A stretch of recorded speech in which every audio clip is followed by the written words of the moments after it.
Hey guys, welcome to another episode of LoWdown. This week we are ice cold.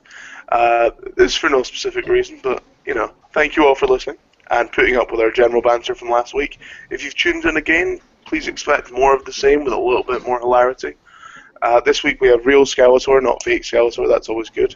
We've got Chris, Rensis, and Krista as per usual. Thank you guys again for joining us.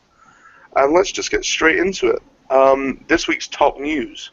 We have the WWE Network in Britain. I'm classing this as top news. I'm British. I'm dealing with this. Has been delayed yet again to now at least November. I would just like to point out you're only British because they voted no. Okay, I will mute you, sir. If you guys seceded, you would have had the network by now. Yep. Less than 3 minutes in, and I get told because we all voted no, it's my fault now. It is Thanks, Chris. specifically your fault. I kind of feel like the Genetti in Scotland. That's the problem now. Thanks, guys. That means you need to be kicked through plate glass. I am. Just the Parliament kicked Scotland through plate glass. That's exactly what happened. Funny because it is true. Chris, what's your thoughts on the network being delayed then? My thoughts on the network being delayed aren't as bothered as the new news that's come out about what they want the network to be. Because they want the network to be a channel rather than the online kind of Netflixy vibe that they've got for the Americans, I'm not happy. Not at all. The delay I can live with, that I can't. Yeah, I think it's a sad time. Obviously, a lot of people were expecting the Netflix kind of thing. And now that we've got this option that could kick up about TV shows, no one's really interested. It doesn't help that they haven't advertised it much over here. So, shame on you, WWE. Well done.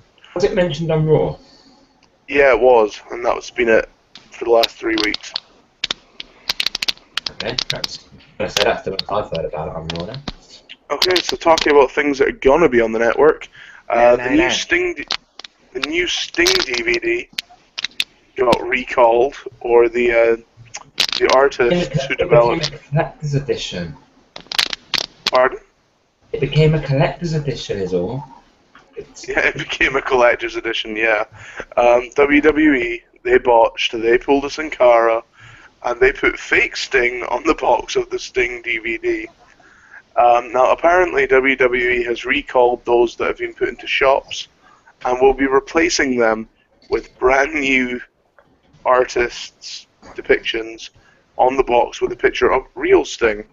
Rensis, what's your thoughts on WWE's latest cock-up? I did not hear about that, but if that's what they really did, that's really stupid. Yeah, that's really what they gone and done. You thought we weren't gonna notice? Yeah, I think it was Jeff Farmer who played Sting over in Japan for a while, and they didn't realize that it was him, and they just put him on the box anyway. Oh, so it's incompetence. I get it. Oh yeah, they just knew it was him and then put him on. Basically, it's typical WWE. Nah, usually WWE is really high-end execution, but Their obviously not production always. team is usually pretty amazing. But I'm genuinely surprised by this. Do you know who's not surprised by this and who put it all forward? It must have been the director of operations, because Kane ruined everything. Hashtag Kane ruins everything. Kane was pretty good on Raw, so I'm gonna stand by that. Hashtag Kane ruins everything. Yeah, hashtag Kane ruins everything. So that took 3.5 minutes. That 3.5 minutes to get that. We got half a minute for a Scottish referendum joke. I think we're going to do well this week. Just collapsing without polling. Let's talk a little bit about one of the bigger news stories that broke this week. Some of the rumors that are kicking around. This idea that the Bella twins could face each other in the Hell in the Cell. Krista, what's your thoughts? Sorry, I'm getting a cup of tea. Wow. I meant to be the British one. Boo! Skeletor, what's your thoughts? Bella Twins, Hell in a Cell. I don't think that's happening. Like, I don't think that rumor or whatever is accurate.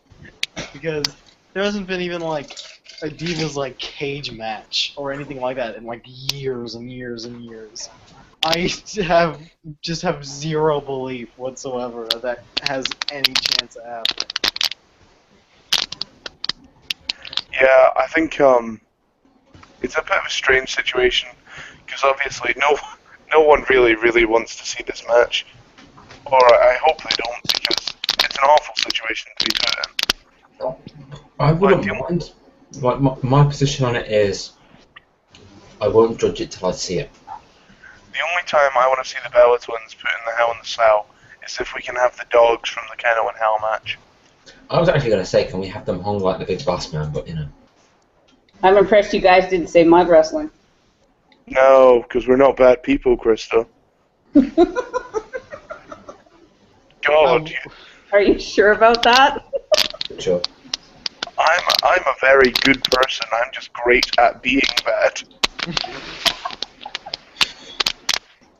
You know, but some of those guys, the males out there, they're thinking about that. Yeah, well, the one that's getting everyone's attention seems to be Lana. And there was a little bit of news that came out this week that, a few weeks ago there was arguments that the American flag touched the ground and it's never meant to. And then there's arguments this week that the Big Show pulled down the Russian flag, so the Russians could have a real problem with this. I think this is petty banter back and forth. I think this is right on the petty banter, but you're not wrong about the flags touching the ground, and it's the same with the Canadian flag. If the flag touches the ground, it actually has to be burned. It cannot be again. I wouldn't have said it's petty. It's pretty serious banter. It's pretty serious business. I wouldn't say it's petty back and forth. I'd say it's petty politics. At the end of the day, this is a show. Yeah. I mean, it's like when Jericho got banned for being a heel in Brazil and messing up with the Brazil flag. It's what heels do. It's a show. Big Show's face. Yeah, Big Show is face. He was defending the American flag. No, he wasn't. He kind of was. No, he wasn't. Just defacing the Russian flag. He should have just destroyed the Bulgarian flag. No one would have cared. You know, should have set it on fire from the bottom up. The imagery would have been amazing. I mean, Christian and Jericho and Tess set the American flag on fire, so I don't really have an issue. Just to go back to the original question about the, wasn't it about the Bella Twins? Yep. Yes, it was. How did we get sidetracked from that? Like, what? Keno and Hellfire, go. People care about the Bella Twins? No one cares about the Bella Twins. Dina cares about one. Do you know what? Nikki doesn't care about Brie, and Brie doesn't care about Nikki, so not even the Bella Twins care about the Bella Twins. Yeah. But one of them went, the other one was dead for one. Hey. But the point you're going to make, Chris. So the point I was going to make is that I'm interested to see if they can use the Hell in a Cell the way that it should be used. If not, then this is just kind of going to prove the point that the Divas division has no idea what they're doing. On the other hand, this could be a saving grace for them, because if they use the Hell in a Cell properly, this could be an interesting match. Yeah, I was overreacting. It does matter. There are people that do like the Bellas. There's a whole Bella army, and people that watch Total. There's people that watch Total Divas that don't even like Raw. So yeah, Skeletor. Oh. Are we not past that at this point? And actually, women than men. To be fair, I watched the last episode this afternoon. Freaking Chris watches it all the time. I saw one episode with my sister a year ago, and I'm the Total Divas guy. The fact that Nobody believes this. Skeletor hard time about Total Divas. You guys totally ruined it. Come on, Skeletor. We know you're watching. If you're gonna watch it, Skeletor, at least admit to it. It's fine, man. What? You don't have to be a closet lover. It's fine. Everybody has to feel that's a guilty pleasure. To be fair, we almost got some lesbian action on Total Divas this week, so. Yeah, we did. But I'll knock onto that later. Tell you what, let's move on to our mailbag then. We've got our first question tonight from Neil Barry, 1984. Thank you for your question. Bull Dempsey, what's your views on him? Does his gimmick have legs, or will he just get lost in the mix? Let's go with Rensis first. I haven't seen it. You haven't seen Bull Dempsey at all, so he's not really a big impact at the minute for you then. Fair enough. Does anyone wish to explain Bull Dempsey's gimmick? He's like last of the strong man gimmick. I thought that was Cesaro. No, this is more like an old-fashioned strong man. Yeah, he's got more of a. I don't want to say fat, but he has got a fat build. Yeah. He's that kind of wrestler. He's not the slim, athletic kind of. King Kong Bundy. Yeah, he is very King Kong Bundy. King Kong Bundy meets a little bit of Bam Bam Bigelow. But like 100 pounds lighter and 4 inches shorter than either of those guys. Yeah. Yeah. So it's Rusev. Yeah, I guess. Yeah, But Rusev fatter than Rusev. And he wears a singlet. He wears a singlet that shows his like stomach, like his entire stomach. It's kind And of his weird. So as I've been calling him, his small show. Fine. A hairy version. He's a small, Small show. hairy version of the Big Show. He's the small show. No, it just doesn't have the same ring to it. You know, if you're going to sing it, you got to sing it in a much higher pitch because he's smaller. Oh. But not So that- necessarily lighter. The only person I could ever see having a small show gimmick is Hornswoggle. So funny. Please no. Swoggle made me laugh so much on Raw. Yeah, Show looks crocodile really good, though. hornswoggle. Amazing. What was that, sorry? I said, speaking of which, show looks really slimmed down here recently. Oh yeah, Show is becoming quickly one of my must-see guys on the roster. Because each week he's becoming a little bit more athletic in the ring, which is unusual for him to see. Like, there's times that I see flashbacks of the greatness that he was. And then there's times that I kind of go, no, stop it, you're sweating and drooling, it's not good for you. It's kind of like there was the end of the Lakers Shaq when Shaq was like 400 pounds, and then he goes to Phoenix that 1 year and he has a good year. Oh yeah. Yep. He went down to like 298. Yeah, it'd be nice to see Big Show. Bond spokesman. Mm-hmm. I think obviously if the plan was to put Big Show with Brock Lesnar, then obviously he has to get in shape. And he has to be ready to go. He needs to be conditioned again. Good way of doing it just now, though.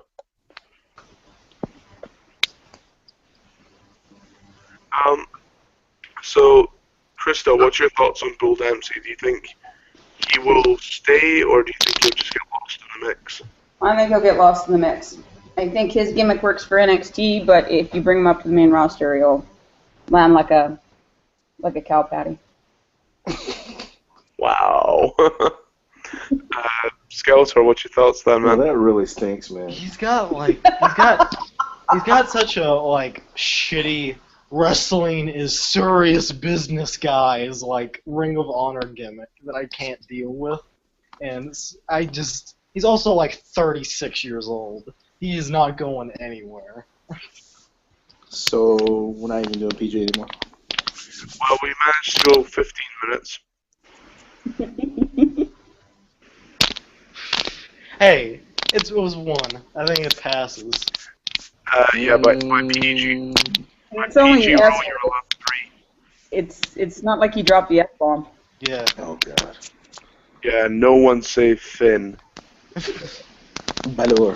Or Fudge. Chris, have you seen Bull Dempsey? And if so, what are your thoughts? A little bit. I've seen him a little bit, but I haven't seen too much. I've Okay, seen so him, what do you think of his gimmick so far? the gimmick itself. exactly what's been said. If he goes up to the main roster, he'll just disappear into the mix. In fact, he'll probably be a jobber. I don't see him doing anything. Rusev going up, yeah, I can see Rusev kind of doing something. Adrian Never going up, I can see Never doing something. You've had guys go up and, even Bo Dallas had to refine his gimmick and it works. But you take a guy like Bull Dempsey, I don't see it getting over. I see Mojo Rawley having a better chance of getting over than I see Bull Dempsey. No. I do too, and if you're going to do that, you got to stay hyped. I think Gary. beating. Sorry, on you go, Krista. I can see them feeding Bull Dempsey to Cena. He's not gonna make it that far. Like, he'll be fed to like Mojo Rawley. I don't know. He's not making it to Cena. Cena's like 80 levels too high.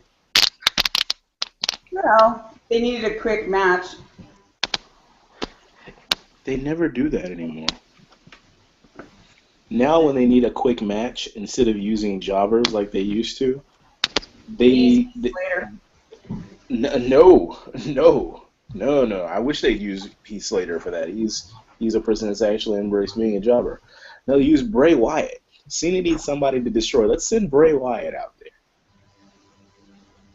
Yeah, the Wyatt thing has really bugged me this week. Obviously, there is a lot of things going to happen by the looks of it, but we'll touch on that in a little bit because obviously Raw last night kind of led a few crumbs in the bread trail, so to say. So Neil, hopefully that answers your question, man. I know it wasn't very vague because a lot of us, we haven't really paid a lot of attention to Bull Dempsey, but to each their own, and hopefully that answered it for you. Moving on, the number 2 contenders have asked, where do you see Harper in the next few months? Rensis, what's your thoughts? I know you're a Wyatt kind of guy, so where do you see Harper? Well, I thought he was really emerging, but the last few weeks makes you think, doesn't it? And I assume that's what led to the question. Yeah. To me, he's got tremendous ability. He can work the mic. He can work in the ring. He's one of the better. He's not a super big. He's not Show or Henry. He's not one of those massive guys. But he's sort of out of the Kane and Taker and Sid kind of a mold. Diesel. He's an oversized kind of guy. And I think that they could use a performer like that. Those kinds of guys are really, really aging. So I don't know why you would sort of slide him back to the back of the line like they've been doing. He hasn't done anything that I've seen to make them have pause. Everything he's done, he seems to have delivered. So I don't know. I don't know where they go from here because logically to me, he should still be ascending, but he's not. Okay, do you think he goes solo or do you think he'll stay with the Wyatts? Short term, he's definitely going to stay with the Wyatts. Okay. Do you know what? I'll have to agree. I think for me, Harper is a great in-ring guy. I don't see him ever being like the top, kind of big guy. But there's a lot to him, and he does work well. The whole stuff that was done on Raw last night was it led me to believe that Harper's going to get a singles push. But then if that happens, I kind of question what happens with Bray Wyatt. Does Wyatt just become a mouthpiece?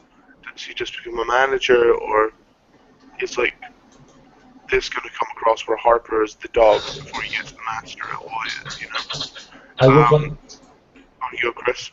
I was going to say I'd like to jump in at that point because I believe that there was a lot of discussion before about turning Bray Wyatt into a face. I was wondering if this is the start of that.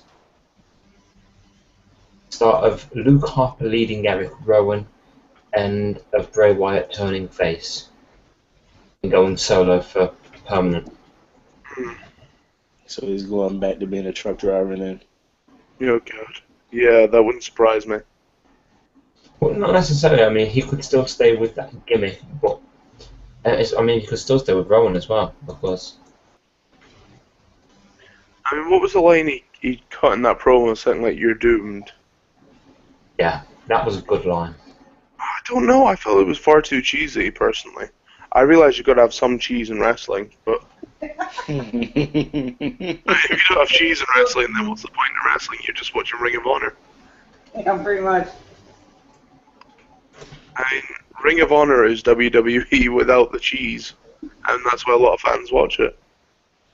I mean, Skeletor, could you honestly say you would watch Kane in Ring of Honor if he had no cheese? Kane ruins everything. Kane ruins everything. You put him in Ring of Honor, let's tear that company down. You know, I just had an image of Kane standing there with one of those cans of spray cheese. Oh, God. What's graffitiing Kane ruins everything in spray cheese? Yeah, I like spray cheese. I used to put it on Cheetos. The authorities asked me to spray paint cheese on the wall. That's really not a bad impression. You need to stop this, man.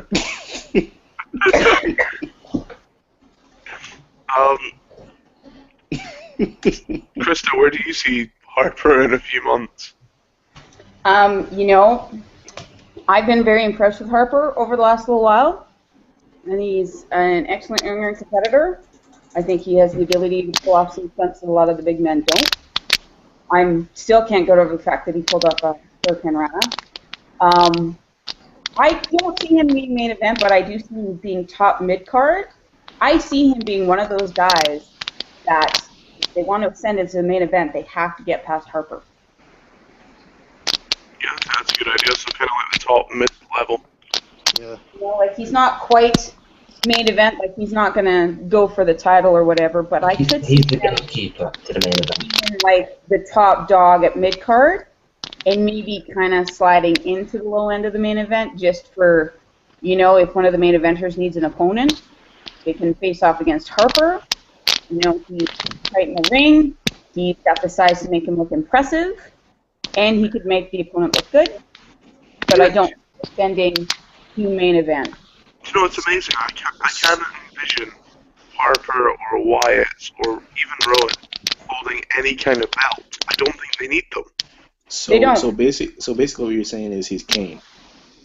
Yeah. Kind of, yeah. Well, Kane did eventually get that World Heavyweight title reign, at least. Yeah, I mean, obviously in the future. But right now, with his current character, I don't want to see him holding a belt. I think he'd be closer to Taker. Not with the he's how Taker would be without the gimmick. Yep. Yeah, that's Kane. Yeah, that's Kane, dude. Like, you're describing Kane. No, that's But not you Kane. think about it, Kane. Taker didn't have the title reigns that a lot of the guys had. Taker had like 7 world titles. Yeah, compared to how many has Cena had, Ric Flair, but he still had that mystique. He still had that awe of you know, people not only in the company, like the talents in the company, but of the fans. And he wasn't a excessive title holder. He didn't hold titles an exceptionally long time, but No, he but still had that elevated status. But the statement was that he's Taker without the gimmick, and that's Kane. I mean, that's the description of Kane. You know who also hit a weirdly good Hurricane Rana? Freaking Kane. Yes. So he's Kane, and except years before. And he's also kind of based off the gimmick of someone else, just like. Just like Bray Kane is Wyatt, Taker yeah. without the gimmick, I completely disagree with, because even then, I don't get bored of seeing Taker. I get bored of seeing Kane. Then you're a bad person. Yeah, you're a bad person. Hashtag Kane ruins everything. Kane saves the world every day. You just don't know. Good job to Cena. It's from all my fan fiction. You haven't read it yet. I bet you couldn't even say that with a straight face. Oh my God. I couldn't, but I'm sure you write wonderful fan fiction too, Aaron. yep. I'm sure he writes scary fan fiction. Well, I bet it would be scary to anybody else reading it. I can only Probably pervy fanfiction. Well, obviously, you know, the Kane / Starscream fan fiction has, you know, it has its place. Oh God. Yeah, I just combined my favorite wrestler with my favorite Transformer. There we So go. you could say he's Starcane. He's Star. Nah, Stardust. Oh God. Oh, freaking Stardust and Goldust are so amazing now. To that they're heels. I love it so much. Okay, so let's move on to the next questions. Hopefully, guys, that answers your question. Number 2 contenders. Just as a heads up, everyone, I've put that out on Twitter for our listeners to let us know what they think will happen with Harper. Hopefully, by the end of it, we'll have came to one rounded conclusion for everyone. Okay, so the next question comes from MB Reborn.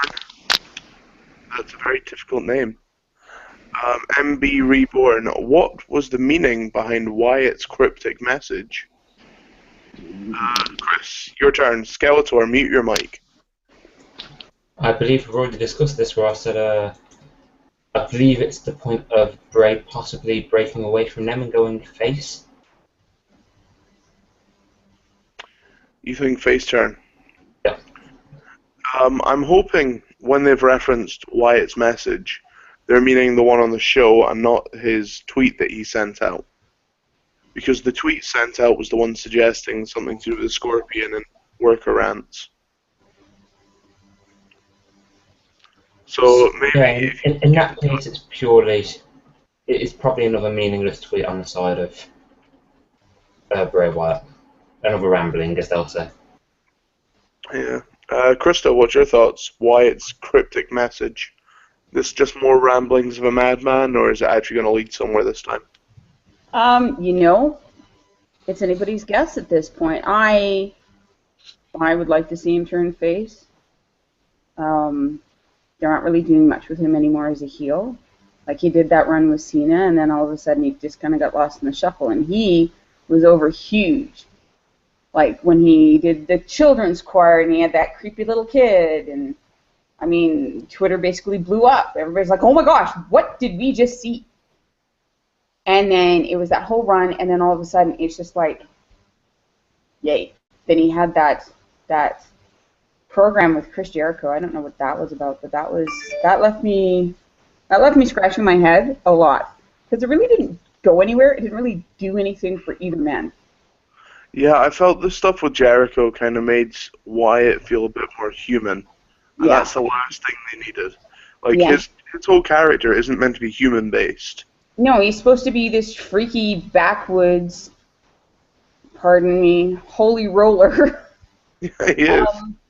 You know, that guy He's the that it basically red deliverance. Basically deliverance. You know, he was the guy that you did not want to get alone. You did not want to be cut alone with. Like, if you saw him in an elevator, you weren't getting on. You saw him in a lobby, you were turning around and going out the door. You did not want to be in his vicinity. He was that flesh-crawling kind of person. And now it's almost like he's spitting out rhetoric for nothing. It's almost like he's trying to keep his momentum going, but because he's not in any kind of program, he's kind of... I just like to say on that point, did you not think that the promo that they cut with him was a good promo, like the vignette thing? The vignette was good. Like, in my opinion, I have yet to see Bray Wyatt do a bad promo. I think it's exciting because it could lead anywhere. It could be putting Harper in a position to get a singles push. It could be in a position to put Wyatt in the start to turning him face. Or it could be just a tactic to throw the audience off to get their attention, to get them to tune in. Rensis, what's your thoughts? How do you see it going? Why is You've been cryptic? lying to you, man. I don't know that it's really going to mean anything. It doesn't really have to. He's allowed to do this. This is kind of his thing. If it comes to something, that's great. But there's so many open ended. Who's Sister Abigail? What did they do with Cain? I mean, there's what are the buzzards? I mean, there's a dozen things that he said that it doesn't have to mean anything. Did the devil make me do it? You see, I always assumed the buzzards thing was just, buzzards eat dead meat. Dead meat would mean his opponents. So if you follow the buzzard, you're following where he's going, his path. Mark. But other than that, your other points make sense. I'll read into all I can. But yeah, I mean, if it means something, if they decide to make it mean something, then they will. But this is kind of his thing, He can say completely off the reservation type stuff, and people say, "Oh, that's just Bray Wyatt," and it could mean something, in the future it could. So, we'll just have to wait and find out. Yeah, personally, I have two hopes for this. The first one would be that Bray Wyatt is the first of many seeds to be planted within the WWE, where they say things in the past, and then they bring it up in the future. Like, they start using that to plant long-term stories. Have things brought back. That, there's no reason that as an entertainment TV show, they can't reference past things. Obviously, certain things they won't be able to. But if they're going to make things so obvious, like the Kane situation, I would love if 3 months, 4 months, maybe even a year, down the line, they decide to reference that. I think that'd be interesting. But my second thought on this would be, everyone's discussing this Harper singles push, if this is going to happen. Maybe this is what it is. I would like actually to see this become some kind of backstory to Harper and Rowan. Like, you find out why they're with Wyatt, what he did to bring them in beforehand. And maybe you start getting a little bit more of each of their characters, because that will obviously help them develop as well. Where's Ryback? That makes too much sense for WWE. Skeletor, thoughts? I don't know, what he said. That was supposed to be cryptic. I watched the segment. I don't know. I'm kind of trained to just zone out whenever Bray Wyatt talks. I just don't care. He's the whole backwards preacher thing doesn't work on me and doesn't work for me, and I get bored. I get real bored when he talks. I don't care. He's clearly controlling you. I don't know if it's my upbringing. I've actually listened to real versions of him talk. He's boring. He's shitty. He's the worst possible version of what he is. He's so fucking boring. But I just zone out. I want to watch Luke Harper wrestle. If that stops me from having to listen to Bray Wyatt talk about crap, then more the merrier. I just want to see Luke Harper do Yakuza kicks to dudes. Also, I chanted boring at Bray Wyatt when I went to the show, like the entire Virginia crowd did. That makes you a bad person, sir. So let me ask then, if that's what you think about Bray Wyatt, do you think if the ratings were different, like the age ratings of the show, would he be able to do more to keep you interested, or do you just feel it's the whole character? I like some things are just not for me. People don't like stuff I like. I freaking love the goofy Slater Gator stupid stuff, and that's not for everybody, and he's not for everybody, and I don't think making him more risque or whatever would benefit him in any way. I just find it dreadfully boring. Every time he spoke, and since probably the second time he spoke, I was already sick of him. I don't care. Fair enough. Let's take a little break from our fan questions, and I just want to give you a little bit of my quotes of the week. I say quotes because this week I have two of them. Obviously on Raw this week, you have Dean Ambrose come out with the line, "Oh, here comes the Cruiserweight division to stop me." Had me in stitches for ages. I love the fact that he's beginning to reference things from the past, obviously with Jamie Noble being in the last Cruiserweight match, or one of the last Cruiserweight matches, sorry. I love that idea that Dean Ambrose is kind of the guy breaking the fourth wall again. but not in the same way that a CM Punk did, or not in the same way that a Steve Austin did. It's closer to the way that Cena does it. It does, and he does it in kind of a badass face tweener kind of way. Like, if he does that when he's a heel, I'm not sure how effective it'll be. But because he's doing it as the kind of badass babyface, it's kind of working for me. And, oh my god, this is awful. There was another line on SmackDown. I've just said it's my line of the week, and then I can't remember what it is. That's always a good start. Oh, it was Damien Mizdow. Mizdow yelling at Cesaro, Kofi Kingston, Jack Swagger, I'm a stunt double, and I'm awesome. Like, that just sums up how far Damien Sandow was willing to take this character. So, do you, in particular, guys, have any particular moments or lines from the last week that have made you laugh, giggle, or even kind of cringe at your TV?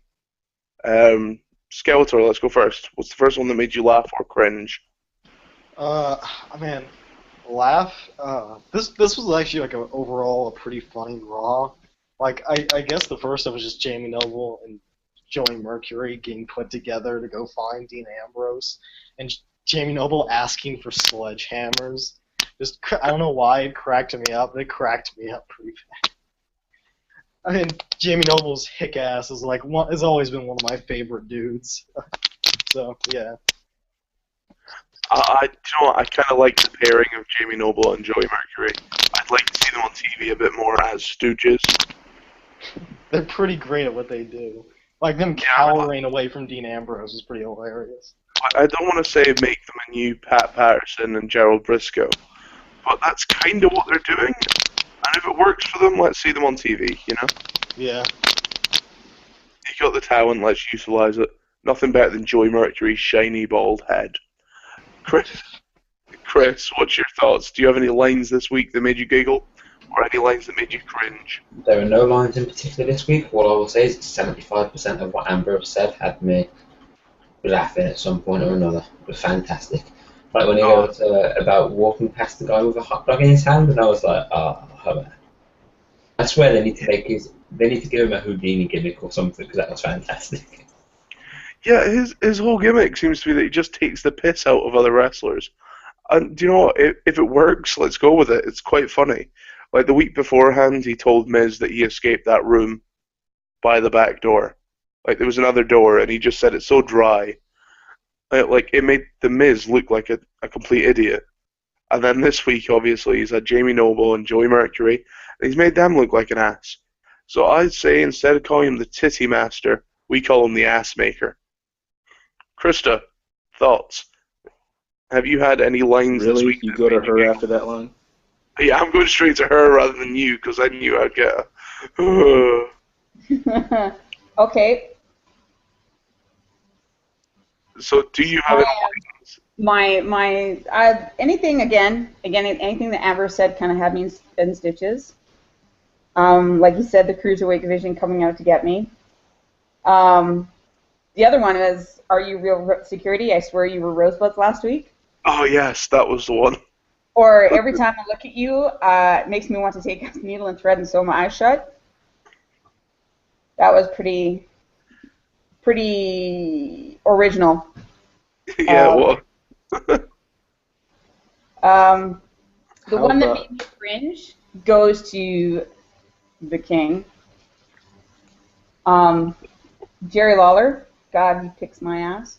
Love is grand, divorce is $100,000. That, like I said, I listened to that, I'm like, could you be a bigger ass? I think it's fair that he gets to say it. If it had been Flair that had said it, everyone would have laughed. But because it's Jerry Lawler and he's made out to be the massive pervert, you know, I kind of laughed at it in the fact that I know he's been divorced. Yeah. Or it's like right on level with, I watch Total Divas all the time, but not for the drama. I'm like, ew. So then he starts trying to sell the T-shirts, and he's like, Yeah, I got a Cena T-shirt if you're into that kind of thing. It was totally a throwaway line, but it worked. Yeah. Rensis, then, what were your cringe lines this week? I don't know if he actually did it, but I changed the channel back to that awful Monday Night Football game to avoid hearing the immortal Hulk Hogan say, "What you gonna do, brothers?" Yeah, he did. You know, when Hulk Hogan, the WWE, and Susan G. Komen shill merchandise on you, brother. You know, I don't know exactly what he said, but I imagined that was coming. Yeah, it was along the lines of, if you go buy the merchandise now, we'll give them the money or something. It was ridiculous. And, you know, it comes off as really like I'm negative against, cancer research. I'm not negative against cancer research. I'm against the pimping out of breast cancer patients. Honest to God, if they're going to do it, put all the rosebuds in pink t-shirts. That's all of your mentions of it, all in one section. No, yeah. if you're gonna do it, just do it, and we don't need to hear about it. Well, I fast forward through like Hogan. Rah, rah, rah. Not rah rah rah, but like rah rah rah, like a cheerleader rah rah rah. Yeah. I actually do quite like the idea that next week the bunny comes out in a pink suit, just to show them that he supports breast cancer research. He'll be in a pink bunny suit. But that just reminds me of a scene out of Despicable Me where the tutus got washed with the spacesuit, and they ended up wearing a pink spacesuit. Yeah. Yeah, that's the same idea. Let's do it that way. I mean, Adam Rose at this point is a comedy character anyway, so what's the worst that can happen? Pretty much. Which is a shame, because he's not a bad wrestler. Yes, he is. He's better than Mason Ryan. Huh? He's still first or second worst wrestler on the main roster. This is going to sound weird. I didn't know that we were holding up the worst ever as the standard for whether or not he's a good wrestler. 4 years until Mason Ryan after he hit the main roster, and he was just as bad as he was day one. He's never improved. This is going to sound weird, but I think the one person that would suit to see in pink gear would be Zack Ryder. Who? Why? Who? Didn't Ryder have breast cancer at one point? Who? Zack Ryder. I believe, I could be wrong, I believe someone mentioned before about him having breast cancer in one of the, when they do the little vignette things backstage and they talk about Anakin Skywalker? No, I know what you mean. It kind of feels like if Zack Ryder's getting TV time, though, he's going to be lucky to wear any merchandise, considering they took it all off the store. Oh, I know what he's saying. C.J. Parker. Okay. Oh, C.J. Parker. Dude. Okay, I got you. Okay, you said C.J. a little weird, but I get you. If you can't tell, listeners, most of our panel don't like Zack Ryder. There you go again. Pronounce C.J. correctly. I'm sorry, I pronounced Undertaker with no gimmick correctly. God, no. Also, I was the one who agreed with that. You're not insulting me. Sounds like someone's a little salty here. Just give me Zayn on the main roster. Did you say Denver? What did you say about the main roster there, Chris? Just give me Zayn on the main roster, I'll never be salty again. Zayn on the main roster in a pair of pink tights. So that took 43 and a half minutes. I need to get my hearing checked, because I thought you said grandmother. Okay, he doesn't enunciate well. The C.J. Parker thing, I don't know. I don't know what's with Chris today. Let's take another fan question then. This comes from DrewB10. I know it's a bit of a comedy question, but what do you think about Rowan's vibrator incident? Krista, you can go first. It's an electric razor, and again, you go to her for that? Again, I'm in action. Dude, the two lines that you drop, and you go to her. Sorry, Renz. Well, Let's go first. as much as it made me laugh my butt off, I'd say it was a throwaway gag. At least you didn't say it vibrated your butt off. I'm not touching that with a 10-foot pole. I bet Seth Rollins is. Does Seth Rollins have a 10-foot pole? Hey, this took 45 minutes for the show to go blue. I didn't swear. I didn't say anything like that. I said a 10-foot pole. But now you can't say it without laughing, so you know what you're thinking. You're a bad person. There's no need to dance around the issue, Krista. Long pervert. What can I say? Rensis, what's your What's your thoughts on the Seth vibrator? Give us your thinks. Let me give you some of my thinks, man. Yeah, it was funny. It was, when you saw it, like, everybody's like checking their phone and they're like looking around, and he comes in like all defensive and is like, "It's an electric razor." Yeah, it was the comedic timing was excellent. His facial expressions, it all worked. I don't know what they did differently with the comedy, but this shows that they don't have to do cheesy, stupid comedy. They can do good comedy. I didn't see that, but that segment straight away reminds me of the X with the stuff with when the Internet Man likes cocks. Yeah. Do you know, as much as I dislike DX, some of their stuff actually was really funny. Most of it wasn't. Yeah, most of it wasn't. Most of it's kind of cringe in retrospect. Yeah. If we're going to complain about Jerry Lawler now, I think Jerry deserves a real apology. I think Val Venus deserves more blame than Jerry Lawler. Really? I think Mae Young and Miss Kitty or the cat deserve the most. Those girls took everything out for no reason a lot of the time. Like, Val Venus insinuated sex. Jerry Lawler makes the jokes. They literally were, like, the sex on the show. You forgot And Mark Mae Young Henry. should not be in there. Yeah, good point. Mark Henry was right there with them. Big old sexual chocolate. Why they were never a tag team called the Love Machines, I'll never know. Viscera and Mark Henry would have. Visagra. Now there's- Viscera, Mark Henry, and Val Venus. Perfect faction. The Love Machine. It would have been great. I'd have loved that. And Jerry Lawler could have been their mouthpiece. Let's go for it. But WWE made time travel and make it happen. Saying that, you want to talk about perverts? Remember back to the Basham brothers and Sharmell. Their whole stick was like a femdom thing. I mean, that was bad. Like, they used to come out with the whips and the chains.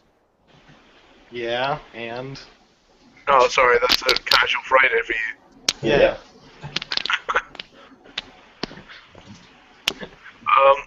So hopefully, Drew, that's answered your question about Seth Rollins' vibrator. From what I hear, though, it's a little bit green and slimy now, so hopefully he gets that cleaned up. Wait, can I make one comment? It reminded me of when Lita, I think, was retiring or something, and Crime Time came out to give her boxes of stuff, and it was just like boxes and boxes of dildos and herpes pills, all sorts of ridiculous, horrible stuff. That's the last thing, that reminded me of. It was a real, DXy, horrible segment. Where did this stuff with the razor happen then? Because I have not seen this. That was after the break when Seth Rollins gets his briefcase back. But the Seth Rollins thing was actually funny, unlike any of the other stuff we brought up. the Ambrose. I think Ambrose has a good. They write Ambrose's comedy good. Yeah, see, this is what you said about it being very Cena. I think that Ambrose's comedy is Cena's comedy, but for an Ambrose does it, adult. yeah, but Ambrose does it better. I don't know. Can we judge comedy really? I think he delivers the lines better. Well, it's just a different thing. Like John Cena always does that. I'm a WWE wrestler, like sing song, wait for applause, like way of speaking. While Dean Ambrose just talks like a human being, and that's the difference. Indeed. Okay, so let's move on to our next question. A big hello to all our listeners at the moment. If you guys want to get in touch and send us anything else, please feel free. Send it to one of us on Twitter, and we can give you a shout out and answer your question live on the show. Alternatively, you can travel forward in time by like 12 months and download our app that doesn't yet exist. Next question comes from PWE Podcast. What's everyone's thoughts on the Dean and Seth feud, and how much longer should it last? Rancis, let's go with you first, seeing as you keep moaning about not going first. And there's no sex in this one. Well, that's why you came to me instead of going to Krista. Yeah, you're damn right. It's the best feud in the history of all feuds, and it's the next Austin and Rock. No, it's a really good feud. I'm enjoying it. I don't think there's any reason to to change it. What they're doing is working. It's still interesting. It's not like it's not as high stakes as Cena versus Wyatt was. So they're not having to do all the pageantry that would go into a WrestleMania type feud. So hey man, let it go as long as the two of them are showing that they can make it interesting. Let them keep going. Skeletor, thoughts? Well, they're two of the most talented guys in WWE today, and probably two of the most talented guys ever. If they don't get hurt, and but those you can keep the feud going. They can have one of those feuds that's on again, off again. We reference the stuff from the past, but we keep moving. They can have feuds in between. They can do other things and then come back to it if it ever gets a little just uninteresting. It's those guys can be enemies for life and it'll be fine. And I don't think I've been bored by a single Dean Ambrose Seth Rollins segment yet. Them together. So yeah, just keep it rolling, I guess. Krista, thoughts? I think that Ambrose and Rollins, I think this particular leg of the feud could probably wrap up soon. But they could be one of those long-time kind of feuds, like Steamboat and Flair had for the longest time. It could be one of those feuds that they could go back to that, yeah, they've kind of taken a break from the rivalry because they're not getting anywhere, and so they're going to take a break. They're going to feud with somebody else, and then they could come back because they've learned more or they figured out a new angle, that kind of thing. But I could see the feud going on, even kind of in the back burner kind of way, for a good long time. And finally, Chris, what's your thoughts on it? My thoughts on it are pretty simple, actually. Someone mentioned Rock Austin being sarcastic, cough cough. Honestly, I could see it like everyone's saying, being one of those kind of feuds that's on again, off again, on again, off again. And I'd say it's currently the best feud happening in the company. It's drawing a lot of views by itself, and that was kind of proven by the fact that at SummerSlam when they had the match move, they had a lot of complaints about it. It's a good draw, and surprisingly, I'm not bored of it yet. Normally, I'm the guy who gets bored, and I'm like, well, the story's not going anywhere. There's no real progression happening. I'm getting bored. This isn't the case. I wouldn't mind seeing it end. I wouldn't mind seeing it carry on for a little while longer. I think it would make more sense to have it end at Hell in a Cell, though. Yeah, I'm of the opinion like I love the feud. I think it's really good the way it's going. But I think the sooner this leg of it ends, the better. Like you don't want to show everything you've got the first feud round. So if they maybe want to take a break after Hell in the Cell, like you suggested, Chris, then I'm quite happy for them to like reignite this feud come say the end of the Royal Rumble. So it would be like 4 months off, 3 months off, depending how you look at it. And they could pick up from there, put Roman Reigns in the mix as well if they choose to. I mean, both Seth and Dean could go off and feud with either Cena and Orton, or vice versa. So I mean, there is a huge possibility for that kind of thing. So thank you for your... Sorry, on you go. What were you saying, Chris? Oh man, I miss Paul. Oh, you miss Paul? Unfortunately, Skeletor, Paul can't be here tonight. So Paul's just going to have to jump in when he can, whenever he can. And we miss you, Paul. Damn. So big thank you to PWE Podcast for the question. See, that was weird because I talked, but I didn't feel my mouth move. It was really weird. It's the powers of Grayskull coming through you. I'm not saying anything about that either. That wasn't a voice going through you. That was Seth Rollins' vibrator. It's an electric razor. These Did are you see the tweet that John Tilbury sent us? which one? The one about Sting or the Yeah. Green Goo? Yeah, the image with Sting made me sad, John. That was a pretty boss tweet. That was a boss tweet. Don't encourage him. He doesn't need that. Stop it, John. You terrible man. Speaking of John, actually, we've got a question from him.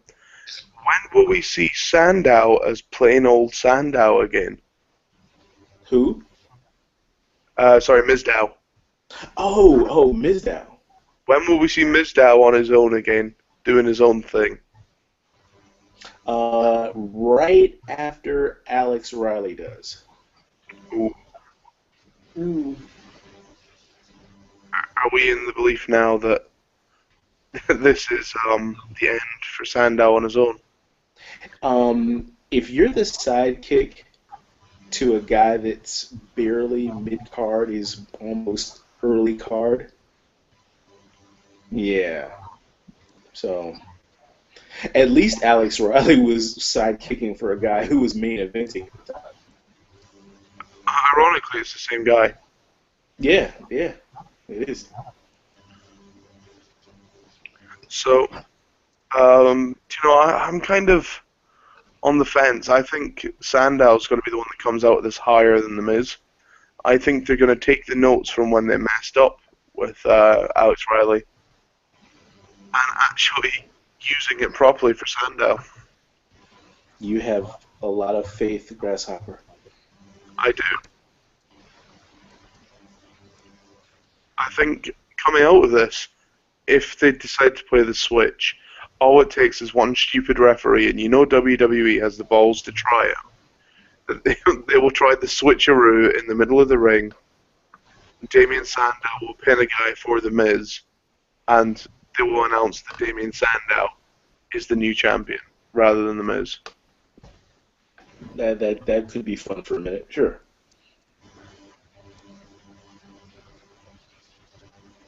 I think it's possible.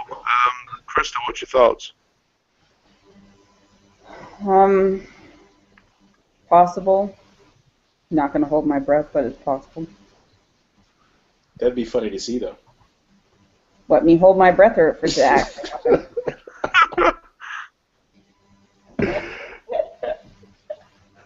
She's turning purple. And she's doing a Brock Lesnar. Wow. Gotcha. Chris, what's your thoughts? Where do you see Sandow, and when do you think we'll see Sandow on his own again? I don't think we'll see him on his own anytime soon. I would love to see him with Bray Wyatt now. That's your solution to everything. Someone's in the middle of something, throw them to Bray Wyatt. No. It's not purely because of based on how well Sandow has adapted to being the Miz. I would love to see Sandow adapt to being a Wyatt.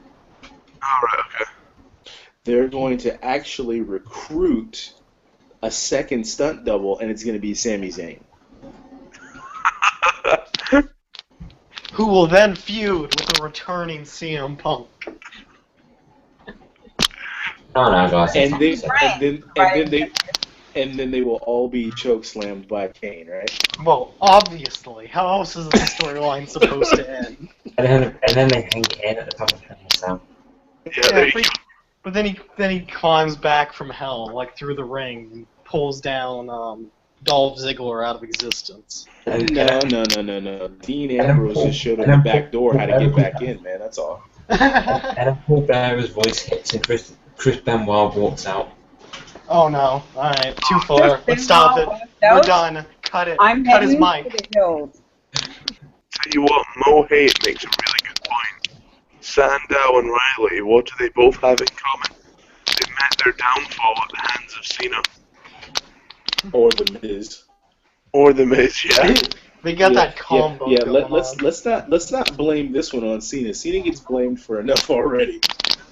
This one goes firmly at the feet of the Miz. So the Miz just didn't do anyone right, not even the D-list celebs. Oh, that was the other thing as well. Talk about referencing the fourth person. The straight-to-DVD line had me in stitches. If that's not WWE realizing the Miz is going nowhere in movies, then I don't know what is. I think it's realizing the whole point of the gimmick was that he's just an obnoxious idiot who thinks he's famous. Quiet on the set. And don't kid yourself, direct-to-video is big business.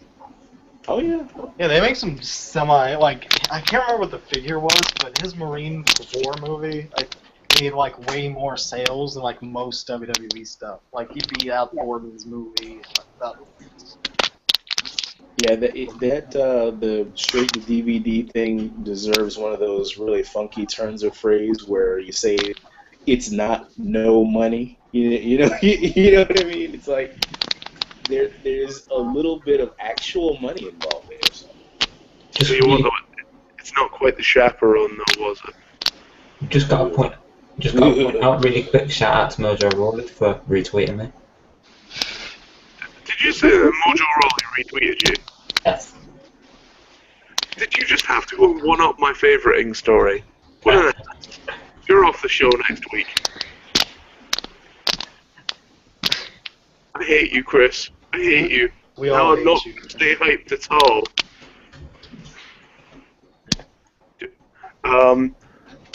Moving on, John. Tell you what, we're going to double barrel John's question.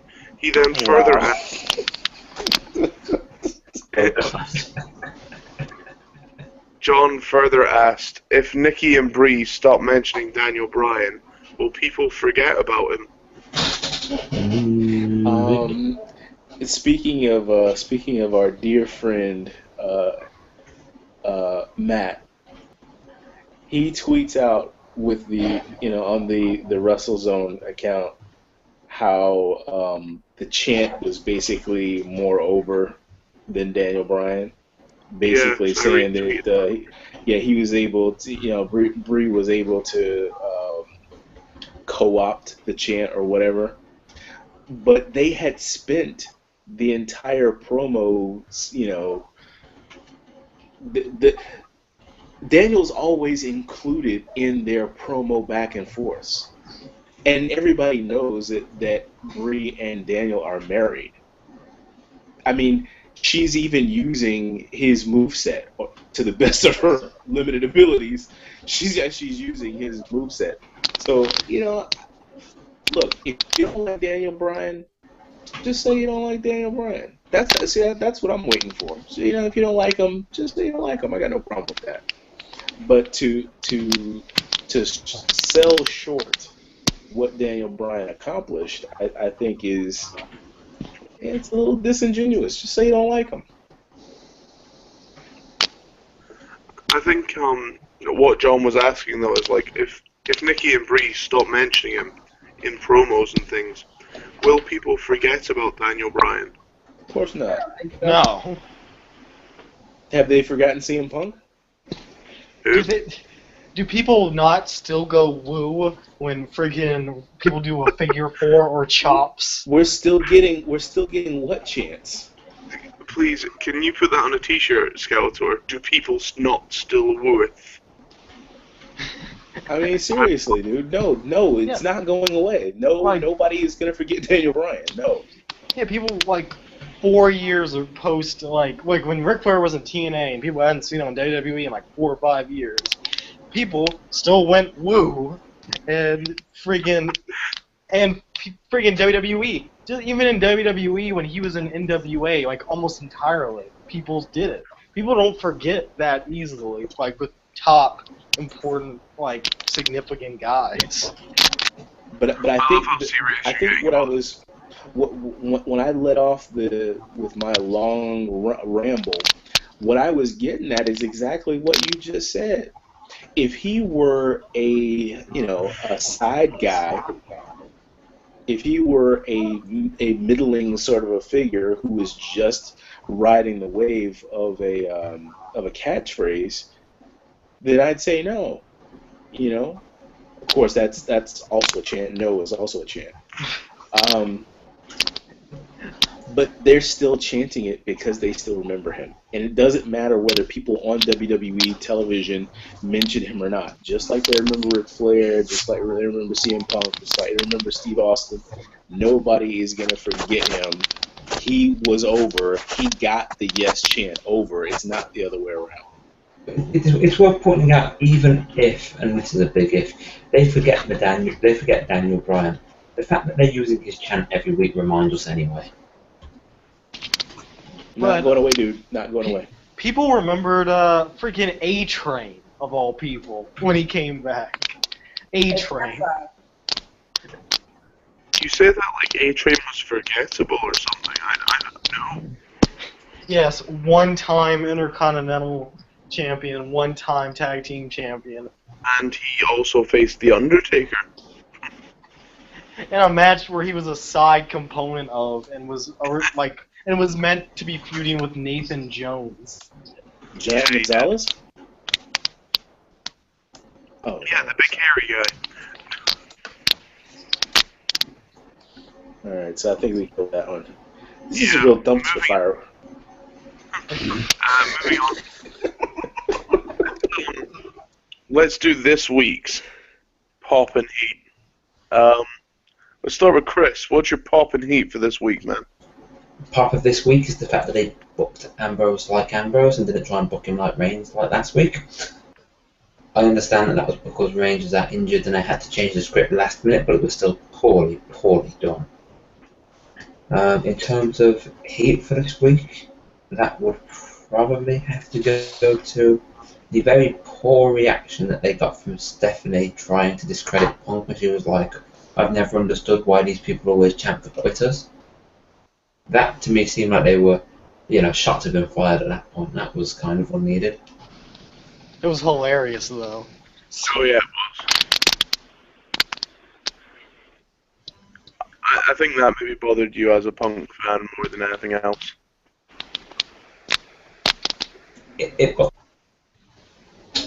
What bothered me was how cheap they were trying to get the reaction. Yeah. I gotta agree with you. I was gonna go with Hulk Hogan for my heat, but I couldn't hold back. I already gave that one. So let's just, do a 100% pop and heat on the opening segment. Obviously, the pop has to be, if we're talking about the opening segment, for Paul Heyman, who is just absolutely masterful. It never ceases to amaze me how good he is on the mic. And the heat is for the Super Stooge. Triple H is not good as an authority figure. I don't care how long they do it. I don't care if he really is an executive or if he's supposedly taking over the company one day.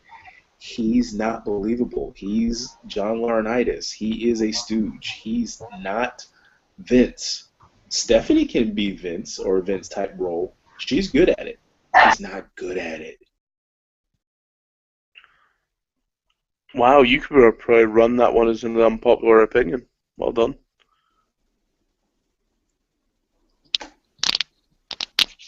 Skeletor, what you popping to eat? I guess. Okay, I'm gotta do tie on the pops because A, Hornswoggle coming out in a gator costume, amazing, amazing. B, probably the bigger one, is the fact that the heels came out on top in the segment because the faces decided to be idiots and not team up. Which, like, they decided, no, I have to fight Seth Rollins, or I have to fight Seth Rollins, not we can fight Seth Rollins. So they just got their asses handed to them, which was fantastic. So heels. That should be a pop, though. No, that is pop. Oh, okay. It was a tie with Hornswoggle coming out as a gator. You gotta listen. So that was like, yeah, the heels actually coming out on top for like a logical and like well thought out segment was great. Heat, I guess, was I don't know. I guess Hulk Hogan being on WWE TV because he just makes me mad. I don't know. Like, he hasn't said anything I've wanted to listen to in like 15 years, so I don't care. Brother. Yeah, like I kind of liked the Orton feud, but only because Orton kicked the shit out of him. That was the only good part of that feud. All right. Okay. Krista, what you popping heat? You available to talk? Just 1 second, boys. Alright, I'll go first then. Do you know what? My pop goes to the triple threat match. The triple threat match for the IC title with Miz, Cesaro, and Ziggler, to me, was quite possibly the match of the night on Raw last night. Not like there was competition. Say that again? Not like there was competition. No, there wasn't, but it was still a really good match, regardless of the situation.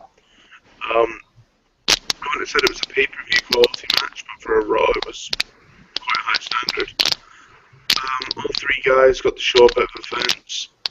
However, Ziggler doing the figure four was just awful. It's worse than the Miz's ever was. Oh yeah, it was lovely as that. It didn't even look. No, the Miz's was pretty bad at the beginning. Okay, maybe very start, because he's gotten solid at it. Not Ric Flair good, but okay. But Ziggler's was so like ugly and horrible, and Miz had to like pull his legs together to make it look less horrible. Yep. And my heat actually goes to, as much as I loved Slater Gator and I loved the Hornswoggle coming out as the Gator, my heat goes to the fact that that is in the third hour of Raw. Now, demographics, that is the latest hour of Raw. Kids go to sleep during probably the second hour of Raw. Why would you put the kid-friendly stuff in the third hour? That, to me, makes no sense. That could have replaced the first segment, so I wouldn't have to hear Triple H continuing to drone on and growl at me. Oh yeah, the stuff with Paul Heyman and Triple H was bad. I'm going to just say that I love Triple H, and in his current position, I still really like what he's doing. As the game, he's awesome. Okay, he plays a great sort of warrior. He's fantastic at that, man. But trying to play an authority figure, man, get out of here. I mean, I do prefer Stephanie in that role, I will say that, but I don't dislike Triple H in it. Like, the whole reason the Daniel Bryan feud worked was because Triple H was an authority figure and an asshole. Nah. I think Daniel Bryan was doing just fine before that. No, but I love Daniel Bryan, but I'm saying the feud as a whole worked. Krista, what is your pop and heat for this week? Well, my pop was basically most, or if not all, the segments to deal with Ambrose because he's just that good. He's you're not exactly sure what to make of him, and I think that's great. You can tell that he was put in the spot where Reigns was supposed to be, and he took it and ran with it, but was not, Ambrose Reigns, but he was just Ambrose. So that was nice. That was my big pop. My big heat, I have two. I agree with you on the position of Slater Gator in the show. That should have been done in the first hour. Funny, but should have gone in the first hour. Like, I understand why they may have booked it that way, but that particular sketch could have gone in the first hour for the kids. And I would have to say the AJ versus Alicia Fox. Like, it's hard enough to believe that AJ Lee could be the Divas champion and be strong enough to do it, but for her to lose, like, you're supposed to. I personally think you should have your title holders be a little bit stronger than that. I mean, it's hard to believe that she's strong enough to carry the title anyway. Wow, she's not even strong enough to carry the title. And that is a heavy belt. Well, you know what I mean, though. You know, it's hard to believe that she's a wrestler anyway because she's so little. Yeah. Yeah, my dad said that he could put AJ under his arm and walk like she wasn't even there. Yeah. She's the Spike Dudley of women. Yeah. I also have to say another, because I have three heats. The Brie versus Cameron and Eva Marie, like, that was just brutal. I mean, you know, it's Nikki couldn't do it, but Brie could. But you have to take it with a grain of salt because of who her competitors were. Yeah. Again, Eva Marie and Cameron, like, Fox Sauna made, like those girls make Fox Sauna look like Edge and Christian. Yep. like the Midnight Express. Yeah, they're like greatest. They make Fox Sauna look like one of the greatest tag teams of all time. I've They're got to quote valets. They're valets. That's what these two girls are. They're valets. And do you know what? It's really bad. Eva Marie has a look that would get her far. It's just a shame that she can't fucking wrestle. Well, yeah. So like, we're not doing PG at all, right?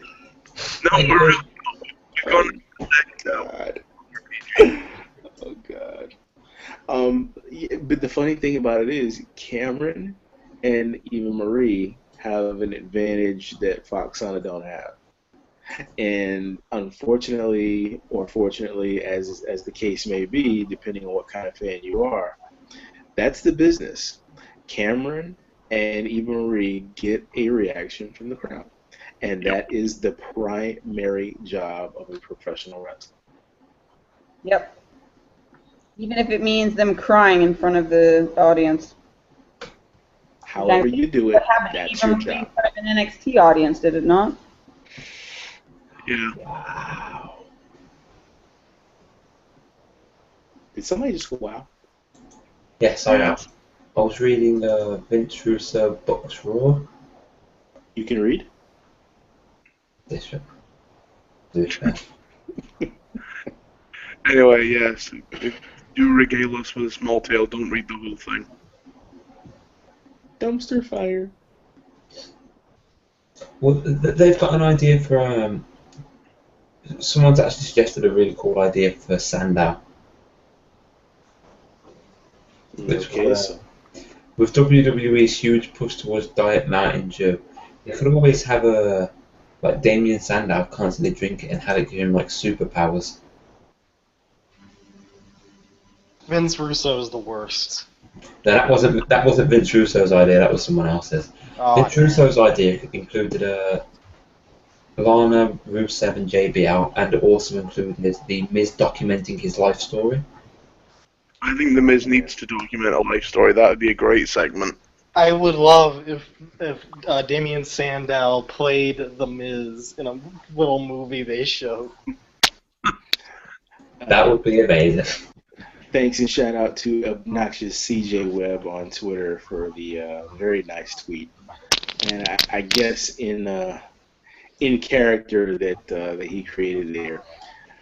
To Matt, to Beef. It doesn't matter what you think.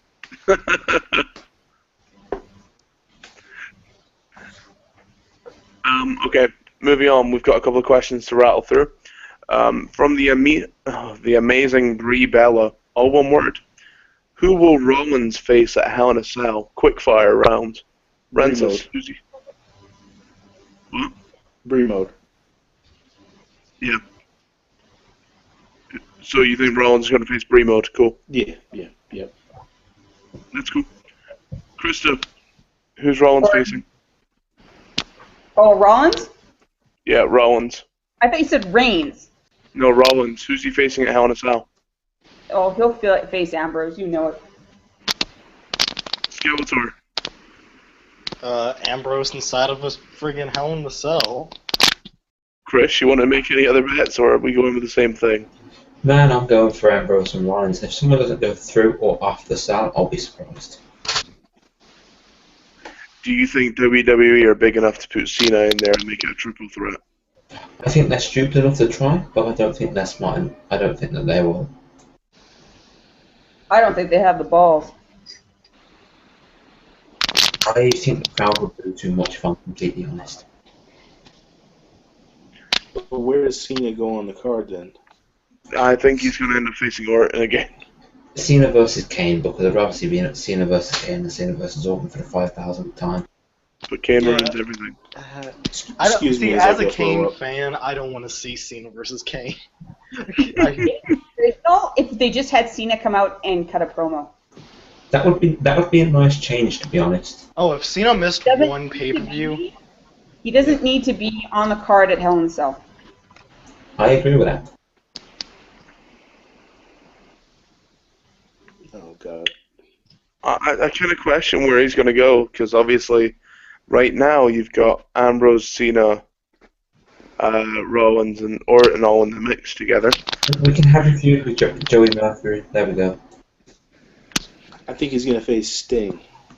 I think he's going to face Adrian Neville for the NXT Championship. That's 186% correct. he really needs to face friggin' Joey Mercury and Jamie Noble in a handicap match For the Cruiserweight title. for the Cruiserweight title.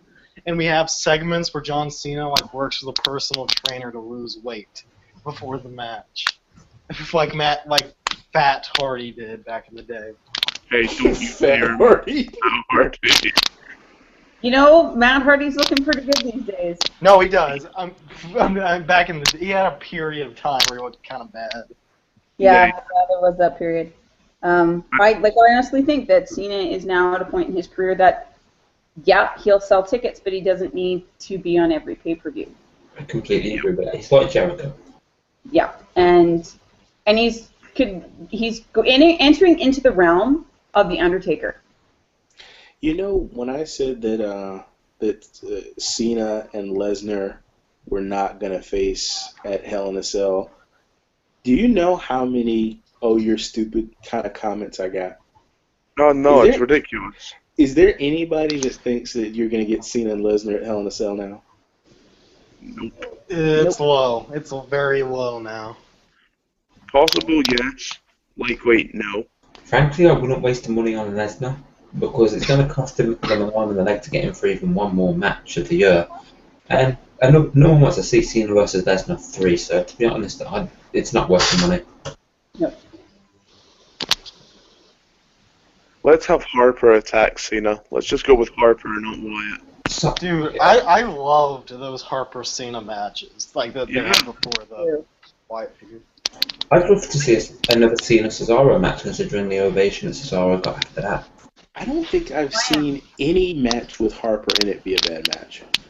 You know, it was funny because I remember watching a match on Raw, and he's so good about staying in character with the wide eyes and the, just wild man. Like there was a moment where he did a move and he was sitting on the mat, and the guy kicked out, and I thought who he was against. And you could just see him drop the character for a minute, like just for a quick second, and then he was back in character, like lightning fast. You could just see his face kind of relax, kind of going, all right, here we go, and he was back on. And I thought that was Yeah. Can he ever do the Gator roll again now that Hornswoggle's done it? That's a really good question. Yes.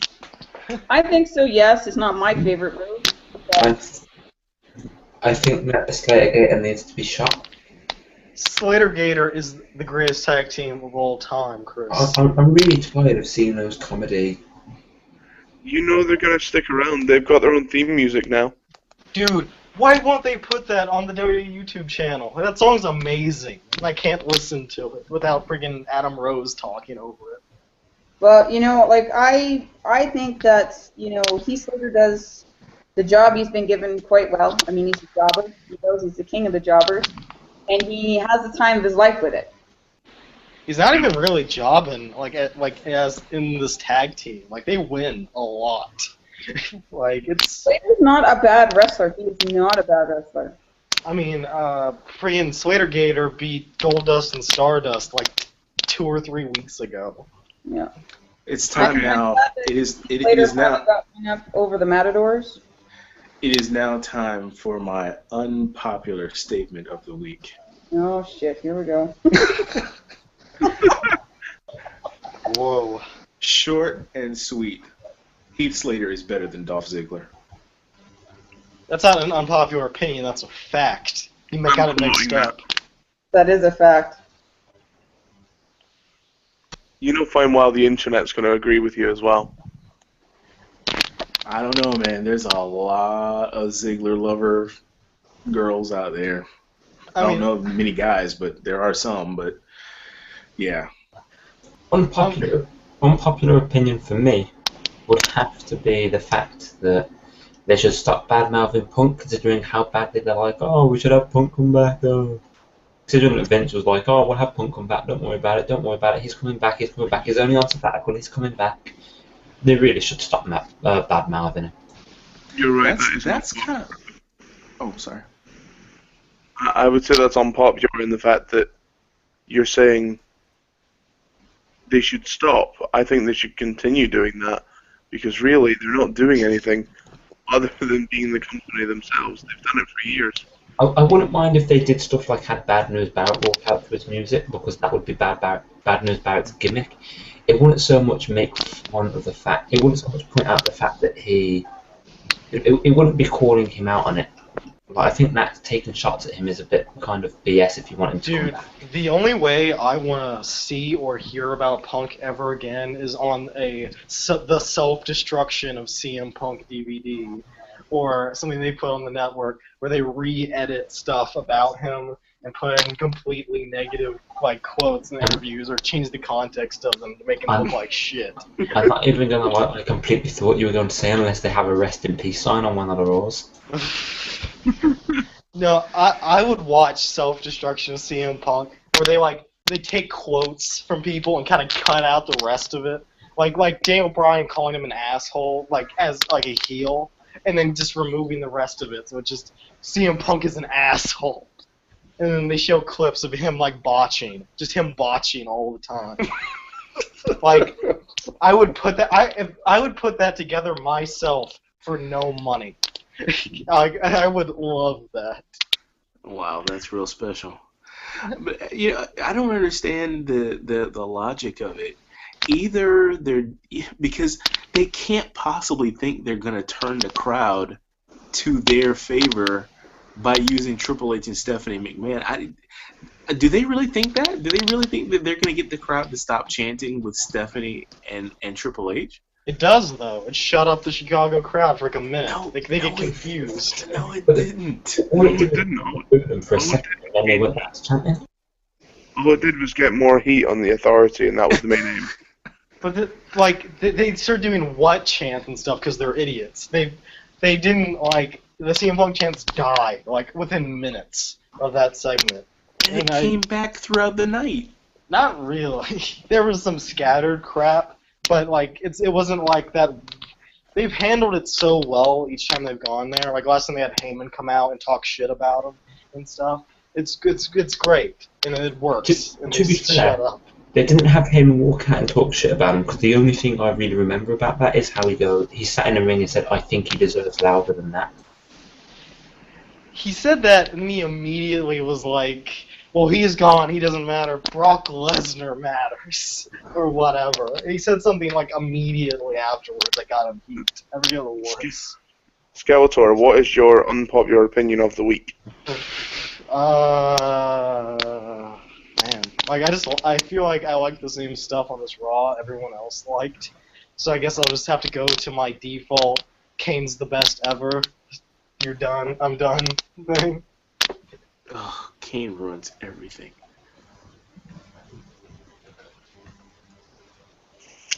Okay. Krista, what's yours? Well, I agree with Wences that Heath Slater is a better wrestler than Ziggler. Granted, Ziggler gets the underdog kind of, support. But my other unpopular opinion is that Cena could sit out the next few pay-per-views. And I know that won't be popular with most of the Cena Nation, but I honestly think he does not need to be in a part in some of the lesser pay-per-views in a in-ring role. But then we won't see him. Oh, Muffin. I'm not the most sympathetic. Like, I understand why people want to see him, and yes, he sells merch, and for me that doesn't mean anything because I'm not paying $30 for a T-shirt. That's just not happening. I think that he could take a lesser role in the lesser pay-per-views. Nah, his time is now. He could do a promo. He could be on the panel. The point is, you can see him and his time is now. His time is always now. His time is now has been his time is now for the last 10 years. Yeah, but the champ is here. He's not the champ. That'd be funny if he was actually the champion. No, but even if he's not champion, the champ is here. His time is now, Chris. And I can't believe you can't see that. The reason I feel this way is because a lot of people, even the ones that are pro Cena, have trouble dispelling this. He's still stale. Yep, the feud with Wyatt kind of breathed some life into him. Yeah, he kind of went back and forth with Brock Lesnar, but he's still the same old, same old. It's like staring at a lighthouse. The lighthouse gets a new coat of paint every once in a while. Aw, but his T-shirts are nice. Stay calm and you can't see me. Oh my god, I forgot how much I love when Dean Ambrose pulled out his own T-shirt and said, "I can't believe they called me unstable," and threw it away. Yeah, that and Sandow acting like he'd hurt his own leg outside the ring. Yep. Amazing. Say what my unpopular opinion of the week. The Chicago Raw crowd sucks ass. They're the worst. I am so sick of crowds full of marks and smarts thinking that they know the best. Chicago, you are the worst example of this. Deal with it. That's unpopular with me. It's meant to be. Do you think in like 10 years Chicago will figure out that it was CM Punk was the one who left and WWE was the one who wanted to bring him back for them? I wonder if they'll ever figure that out. I think I'm going to say this, and it's going to sound really bad, but it's Chicago, home of the Cubs. And I'm a fan of the Cubs, but they're home of the Cubs that haven't won a pennant in how long? Oh, they love losers. They love crappy sporting things. Oh, okay, I get it now. See, I've got no problem with supporting someone who isn't there. That's fine, you can chant CM Punk. My problem is when you start chanting, ridiculous things for no reason to make yourself the spectacle on the show. They did it during the Divas match. Yeah, it doesn't matter when you do it. You shouldn't do it, full stop. They did The only one I will ever give credit for was it Sheamus versus Orton after Mania? If it was a one random drunk dude, I'd agree with you. When it's an entire stadium, especially when it's entire stadia in multiple cities across the country, then it becomes representative of a large chunk of fandom. Well, it makes, like I said, the only one I'll ever really remember was Sheamus versus Orton after Mania in 2013, when they had the Mexican wave going around the arena, when they had Randy Savage chants going on, and when Big Show interfered, they had a thank you Big Show chant going on. That wasn't because the crowd was, it was a bad crowd. That was just because the crowd was bored. Which, to be honest, so was I. Well, I this think was it's a shame though, because obviously, even the divas and things, it's not their fault. The people in the ring that they're bored, because the people in the ring are quite often doing their work and giving a hell of a lot more than they need to.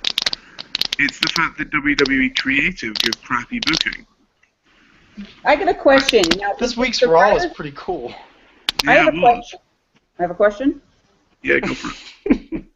Is the writers that book the wrestlers, or is it the producers that book the wrestlers, and then the writers just have to come up with some kind of script to go with it?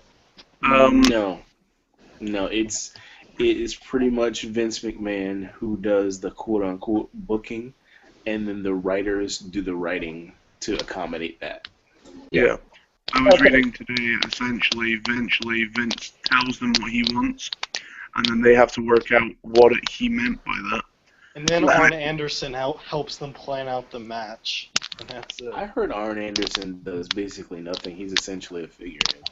Oh, that might not, now? Probably. Back in the day, he used to Michael plan out matches Hayes, with people. I heard Dusty Rhodes, all the same thing. Michael Okay. Hayes does he plans out the weird ladder spots. Like, I've heard someone who worked at the company say that. Mm-hmm. It's not an authoritative position. I've heard that even Triple H is his actual authority is way overblown. It's mostly storyline. Yep. Right, let's move on to the last few questions then. Where do you see Ziggler 6 months from now? That's from Ryan J. Stansfield. Skeletor, where do you see Ziggler 6 months from now? He'll probably be feuding for the Intercontinental Championship. I don't know. He's had such an up and down career, and he acts like such a douchebag and stuff on Twitter and stuff. I can't imagine him ever being in the main event slot again. So he's probably gonna be exactly where he is now. Hopefully Almost falling down a flight of stairs. That'll be great. Yeah, overselling a fall down the stairs for the rest of his life. Chris, where do you see Ziggler 6 months from now? I see him jobbing for the US title, but not being the major contender for it. That was blunt. Krista, your turn. Where do you see Ziggler in 6 months? Out. Just out. I see him either getting another concussion, or I just see him being sidelined. I see him being out. He's Christian without the same level of talent. He's not even Christian. Actually, I see him coming back from the Andre Giant Battle Royale. He'll probably be in at Mania next year. If you're comparing Ziggler to anyone, surely he's the Tomko. He's Kofi Kingston, is what he is. Don't you be... No. I think personally, I'm putting Ziggler below Kofi Kingston, but I'm just a Kofi Kingston fan. I think Kofi's got potential to go further. I don't think Ziggler does. Yeah, that's why I said Ziggler's probably going to be out in the next 6 months. Yeah.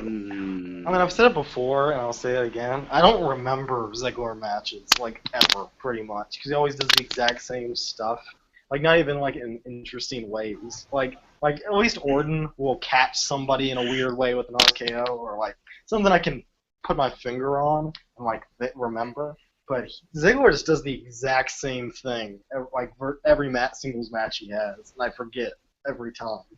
Honest to God, the only Ziggler match I remember is the one that Del Rio kicked shit into his head. That's true. I do remember him being kicked in the head 40 times. And that's because of Del Rio that I remember that match. It's not because of Ziggler.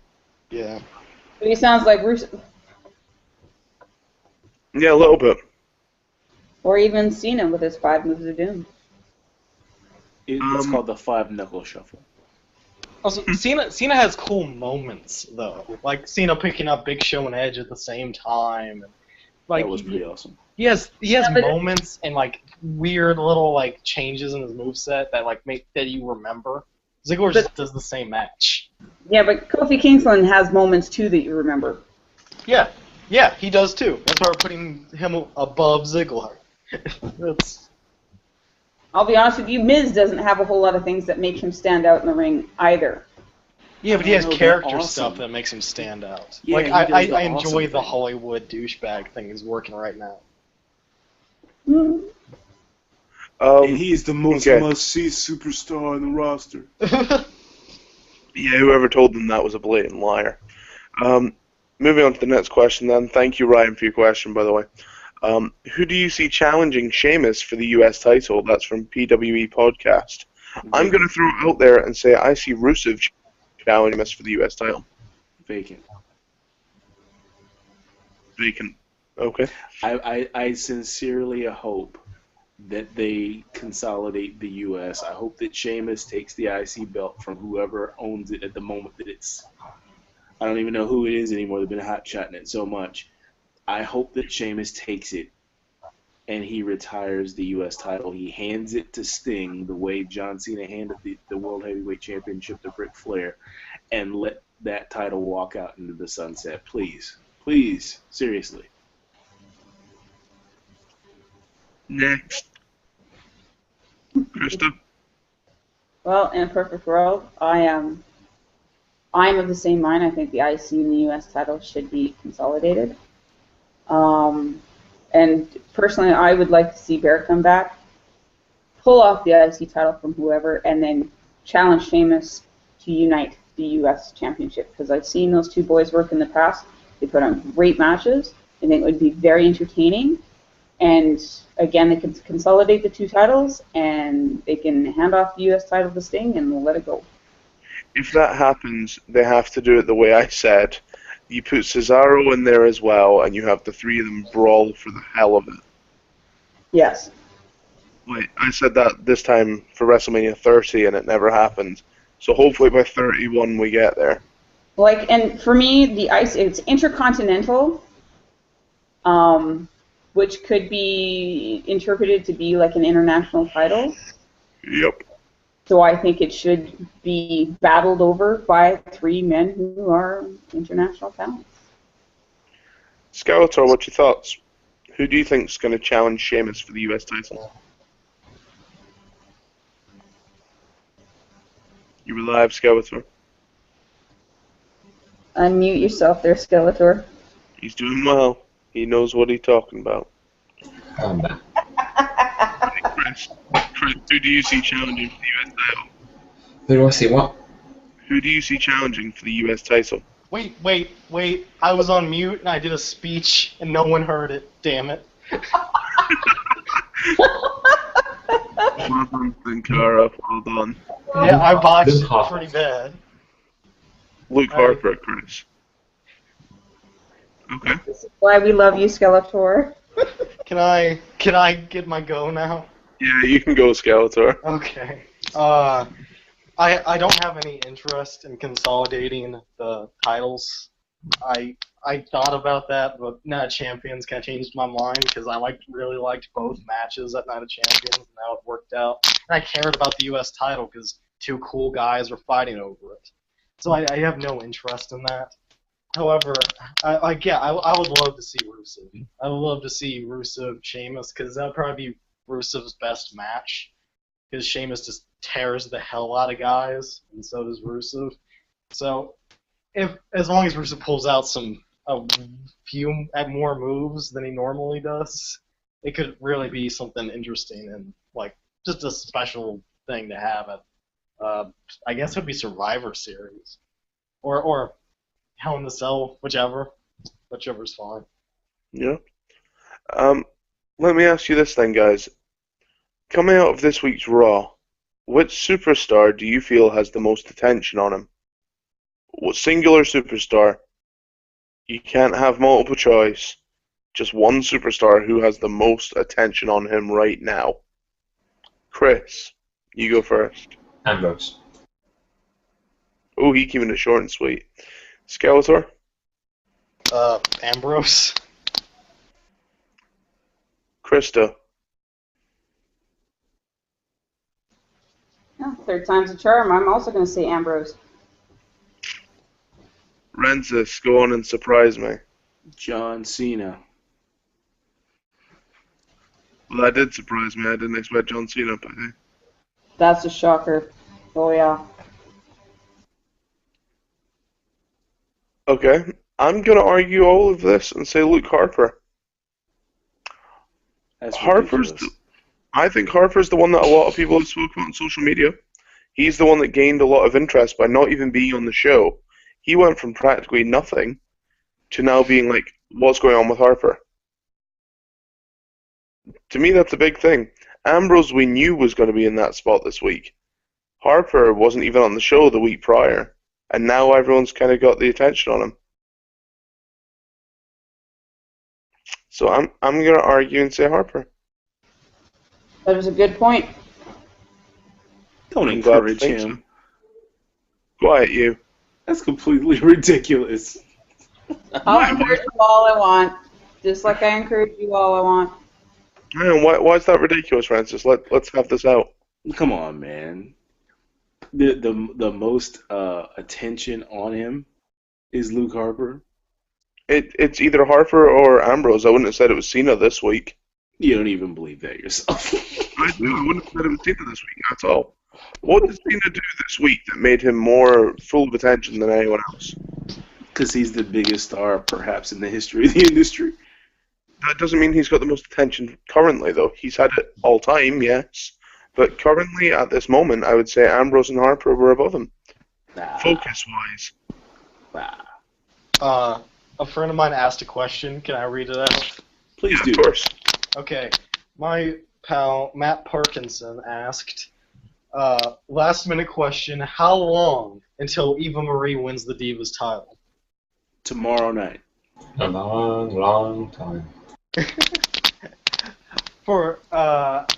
I will say that she will win it 14 times in the next 6 months, and will be the greatest Divas champion of all time. 186% correct. To God try in to heaven, it'll never happen. to give a legitimate sort of trying to be halfway serious answer, I'd say next year. Yeah, SummerSlam. I'll say SummerSlam. Time to build new stars. I mean, freaking Candice Michelle won it, so I won't be surprised by anything. Kelly won it, so. Kelly was decent. You have a low standard of decent, my friend. I think Eva Marie should put her hair on the line. I'd pay to watch that. Yeah. She ain't no Molly Holly, but I'll watch it. I would pay to see that. Me too. But you know she's gonna win. I mean, that's the only thing that keeps her kind of going. Her whole look is based around the, like, weird, it doesn't quite fit red hair. Well, we all know it's a guy job. I like I her. mean, I just want to know if the curtains match the carpet personally, but I like her. Oh yeah. The answer is no, Levels. The answer is no, they do not. Hey, Skeletor, saying it. Let you go. That she probably Skeletor. wash her hair every 2 weeks to keep it that color. Skeletor, she did come out saying all red everything. Alright, fair enough. Chris is right. But Everything. it's not like she's going to advertise that it's not. yeah, when they talk about a burning bush, that's not quite what they've got in mind. Oh my So- god, Levels. So Craig, I guess you're just gonna have to check. I think I'll be the only one that ever gets close, so why not? Go me. Like that's ever gonna happen. John, you heard it. Let's sort this trip out. Do you know what? Coming out of this week's Raw, though, do you think next week is going to be of a higher standard or lower standard? And do you think the crowd will have an effect on that? In fact, let me break that down a bit. Do you think the crowd affects how a show is? Always. Chris? Definitely. I mean, if you Post-Mania Raw has always proved that. The Post-Mania Raw isn't that fantastic, but the crowd always makes it fantastic. So the star of the show is the crowd in many ways, because even the performers who are out there are trying to get a reaction from the crowd. You know, if they can't get the crowd to cheer, then they know that they haven't done their job. It's interesting when you televise something like that, then the crowd very, very much becomes part of the product. Yep. Absolutely. I mean, you do look at the post-Mania Raws. Look at the one that we had this year, where they actually managed to get asshole and bullshit on the air, because that's what the crowd was chanting. And I know this because I was watching it with my grandmother, whose mouth dropped open. Nice. Yeah, she's like, how can that be allowed on TV? It's live. They didn't have time to edit it out. So with that in mind, do you think that next week's Raw will be a letdown compared to Chicago this week? Where is it next week? Couldn't tell you, Chris. You usually know this. Do your Run us research. down, Chris. Give me a second, I'm doing it now. Oh, supposed to know off the top of your head. You're getting soft on us. Oh, you can talk. Where's your fashion segment, man? Where's your fashion segment? Oh god, it's I in love the hair on Eva Marie, and we're going to have to find out. Wait, It's in Brooklyn, New York next week. Oh, it's in New York next week. Mark Central. Okay, so do you expect it will be a better show or a worse show? better. So, they better perform, or it'll be a worse show. Because the New York audience is not going to let you get away with garbage. I can agree with that. But in reference to what you've just said, will it not matter regardless then if the crowd is loud as to whether the show is good? I missed that question. I mean, they could have the best script in the world, but if the crowd's not into it, then that's going to drag it down.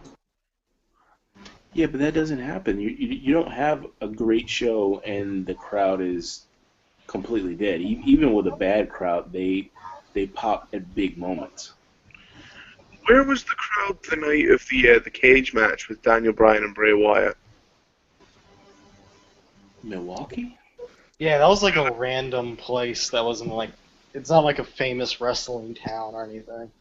Yeah. No, I was Milwaukee thinking kind of that is, though. That's a hell of a reaction for most of that show. It's true. And it wasn't even that great a show until the last match. The last segment made that Raw. Like, that Raw was okay until the end, and it was really cool. Oh yeah. Yeah, that crowd created an all-time epic wrestling moment. That's a never to be forgotten crowd. That highlight is going to be shown as part of wrestling's story forever. I love the story behind that though. That Daniel Bryan was concussed, and he didn't know to keep chanting yes until one of the cameramen pointed at him and he's like, "Keep doing the fingers." And so Daniel Bryan just kept doing it, and he didn't know when to stop. That's apparently why it started off slower as well when he was building to the crowd. Is that like a legitimate thing, or is that? That was absolutely legit. The camera guys did have to direct. Brian said in interviews he had to be directed to give the chant. Yep. That's just crazy, man. What a moment, though. I can't remember how far into the match it happens, but Brian speaks about it. He's like, I kind of blacked out, and the next thing I remember is I was sitting on top of the cage. That must be so scary to know that you've just kind of woken up and you're on top of this 20-foot structure, and you're like, oh my god, where do I go? If you actually, if you No actually, right memory of how you got up there. one of my friends actually zoomed in, and you can actually see his face, like the exact moment he realizes where he is. And for a split second, his eyes go wide, and he's like, "Oh shit!" And then he kind of calms down. Wow. Well, there's only one way to go from there, and that would have been down, so God help him. Oh man, that was a terrible joke. What? No, I'm serious. There's only one way to go from there, buddy. Uh, About least 22 feet in the air there, pal. Like, come on. Okay. Brian versus Wyatt, the cage match was in Providence, Rhode Island. Thank you, PWE Podcast, or Dylan, as he's now known. I like that we're becoming first-name basis with our listeners. I like that we have listeners who can provide us with quick information. Indeed, Yep. our show is just as interactive as any other, so please, if you feel you can back up any of our arguments, then let us know. Because I guarantee some weeks Skeletor needs the backup when we tell him that Kane ruins everything. I also Or stand. even if you have disputes with our... My friends also pointed out I was incorrect earlier. It was Zack Ryder's mum who had cancer. Oh, okay. Who? Zach, oh god. I almost fell for it again. Yeah. C.J. Parker. There we go. Oh, there's a question. Kane ruins everything. Believe. Believe. And before anybody, if we have any listeners, I forgot to clarify this earlier. If we have any listeners that are new to the conversations about Beef, Michael Beaver, ESPN Michaels Jr. on Twitter, he's one of my best friends on Twitter. So I'm not being serious about the stuff I was saying before.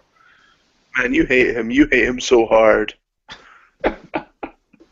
No, a quick question before we go off the air, guys. What did you think to Tyson Kidd being on Raw with his phone and headphones? I'm surprised he didn't get bitch slapped. Skeletor? Bad husband Tyson Kidd is very fun to me. I don't know why, but it's such a weird but entertaining gimmick he's rolling with. Krista? You know, he's been around quite a while. I know a lot of people forget Tyson Kidd was part of the Hart Dynasty a few years ago. I like the bad husband gimmick they've given him. I think he's doing well with that, and you know, it's nice to see him back, you know, kind of in the audience radar, even if it's just on a small scale. I think he's very talented, and I think he, sadly, I think he was mishandled in the past, and hopefully they can rectify that. Rantus, thoughts? I'd rather talk about Zack Ryder. Of course you would. Yeah. I think you guys were all being far too nice. He looked like some kind of sad sap that just did not want to be there. He didn't look like a bad husband. It just looked like he really didn't want to be there, let Yeah, alone but that's the have point. That's why he's not supporting his wife. No, Yeah, no, that's the whole thing. there's not supporting his wife, and then there's legitimately looking like you don't want to be there. Like, it's like, Then you're getting worked, bro. You're getting worked. Yeah. uh-oh, I'm being worked. So how many fires has Kane came out of? Go back to Total Divas. Oh. Yeah. And on that fresh note, thank you to everyone who's listened, and a big thank you to all those who sent in questions. Hopefully, if you guys tell your friends and they tell their friends, next week we can get everyone to come in with a fresh question. We can start the show off and we can keep the mailbag running straight away. Big thank you to all the people that were on the panel tonight. Chris, Krista, Skeletor, Rensis, thank you all very much. Hopefully next week Paul will be back so we can continue mocking Skeletor. If not, what's the point in really having either of them here? They're like the world's greatest tag team and they just don't work well without each other. He's still getting owned like the urn, baby. Oh, I gotta ask him a question too. What do you mean? From